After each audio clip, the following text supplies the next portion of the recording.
So now we're going to think about what makes up a sentence and how we can draw the structure of a sentence.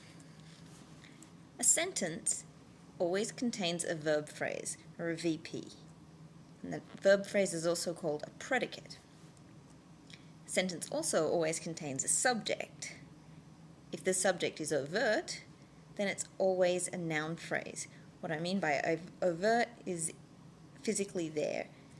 Sometimes the subject is just implied. We don't actually say what the subject is, so you don't see the NP. So we can define a sentence as an optional noun phrase subject followed by an obligatory verb phrase predicate. Subject, predicate. So a sentence is a thing that's made up of a subject and a predicate, an NP and a VP. A phrase is a combination of one or more words that together form a constituent, a unit, or a part of a sentence. Each phrase has a category, and we know what that category is because it's the same as the category of the head word of that phrase. A noun phrase is headed by a noun, a verb phrase is always headed by a verb, and a preposition phrase is always headed by a preposition. For example, in the phrase, the fluffy puppy, there are 3 words, but only one is the head. Puppy is the word that phrase is about, and it's the only one that you can't take away without losing the meaning of the phrase itself. So that's the head. Therefore, the fluffy puppy is a noun phrase.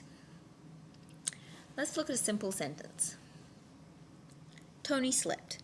It's only got 2 words, but it's still a complete and grammatical sentence of English. The first word, Tony, is a noun. In particular, it's a proper noun. Tony is also the subject of the sentence. We already know that anything that's a subject must be a noun phrase. So, even though there's only 1 word, Tony is a whole noun phrase.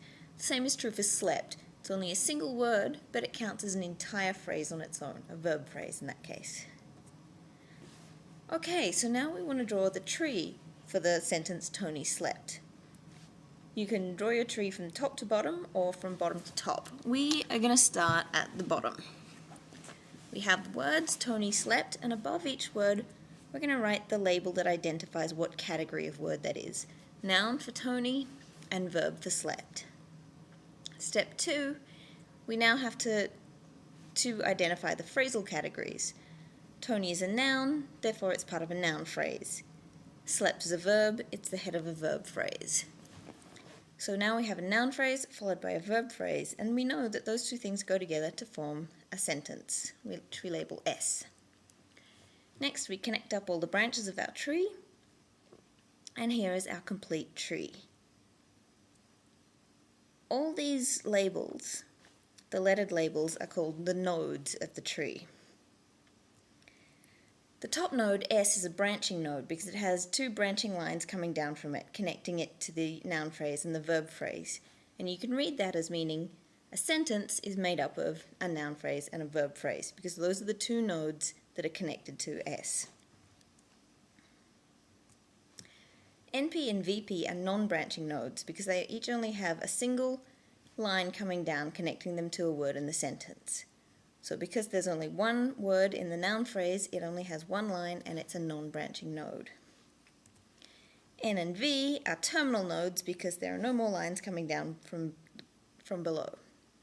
They're the last level of the tree. Even though we call this a tree, it's a little bit upside down. So S, the topmost node, is actually what we think of as the root of the tree, and the bottom 2 terminal nodes are what we think of as the leaves of the tree.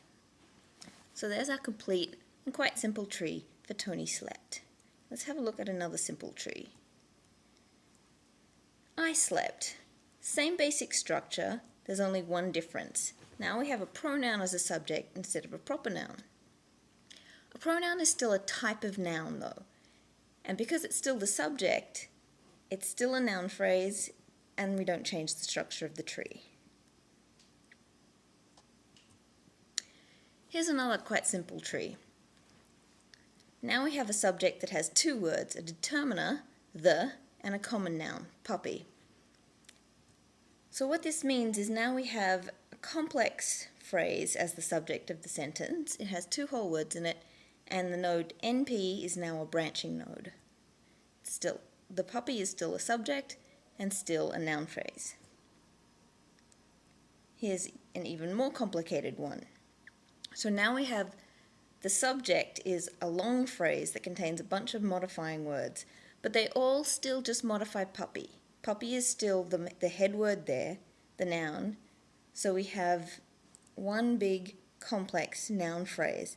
And instead of just drawing lines down to connect the node NP to each word, I've just drawn a triangle as a kind of shorthand to show that this is one whole phrase altogether.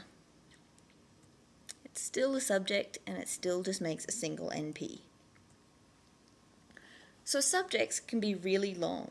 They can have all sorts of modifying words in them, like the sentence, "The very cute fluffy puppy with the wet little nose who spent all day yesterday playing and barking slept." That whole phrase is just one big noun phrase. It's all still elements modifying the head noun puppy. So everything in green there constitutes the subject noun phrase. Not just the head noun puppy, but all of its modifiers all form part of the element we call the subject.